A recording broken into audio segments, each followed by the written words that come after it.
കത്തുന്ന വേനൽ ചൂടിൽ ഹൈറേഞ്ച് കരിഞ്ഞുണങ്ങുകയാണ്. നീരുറവകൾ വറ്റി നദികളിലും അരുവികളിലും നീരൊഴുക്ക് നിലച്ചതോടെ അണക്കെട്ടുകളിലെ ജലനിരപ്പ് ഗണ്യമായി കുറയുകയും ചെയ്തു.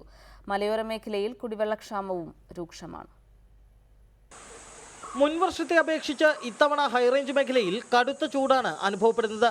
കഴിഞ്ഞ വർഷം മാർച്ച് ഏപ്രിൽ മാസങ്ങളിൽ 25 മുതൽ 30 ഡിഗ്രി വരെ ചൂടാണ് അനുഭവപ്പെട്ടിരുന്നതെങ്കിൽ ഇത്തവണ ഇത് 35 മുതൽ 40 ഡിഗ്രി വരെയായി. ഇത്തരത്തിൽ ചൂടിന്റെ കാഠിന്യം ഏറിയതോടെ ചെറു അരുവികളും തോടുകളും അടക്കം വറ്റിവരണ്ട് കാർഷിക ആവശ്യങ്ങൾക്ക് പോലും ജലലഭ്യത ഇല്ലാത്ത സാഹചര്യമാണ്. ഇതോടെ ഇടുക്കിയിലെ ഹൈറേഞ്ച് മേഖല പൂർണ്ണമായും കരിഞ്ഞുണങ്ങി. ഇത്തവണത്തെ കടുത്ത വരൾച്ച ഏറ്റവും കൂടുതൽ ബാധിച്ചിരിക്കുന്നത് തന്നാണ്ട് കൃഷികളെയാണ്.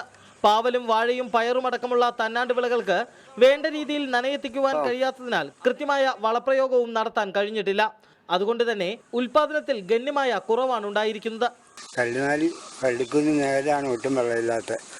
അതുപോലെ ജനങ്ങളുണ്ടായിട്ടില്ല, വെള്ളത്തിന് ഓലിയില്ല, കിണറില്ല, പിന്നെ ഓലിയൊക്കെയുള്ളവർക്ക് വെള്ളവുമില്ല. അതുപോലെ ഇവിടെ അല്ല.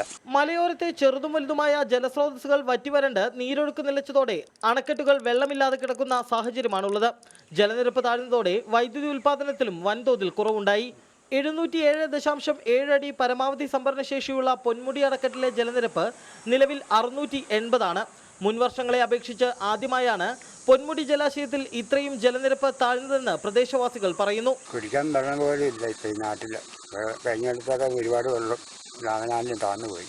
മുൻവർഷങ്ങളിൽ ഈ സമയത്ത് ആവശ്യത്തിന് വേനൽമഴ ലഭിച്ചിരുന്നു. എന്നാൽ ഇത്തവണ വേനൽമഴയുടെ അളവിലും ഗണ്യമായ കുറവുണ്ടായിട്ടുണ്ട്. സന്ദീപ് രാജാക്കാടിനൊപ്പം റിപ്പോർട്ടർ, ഇടുക്കി.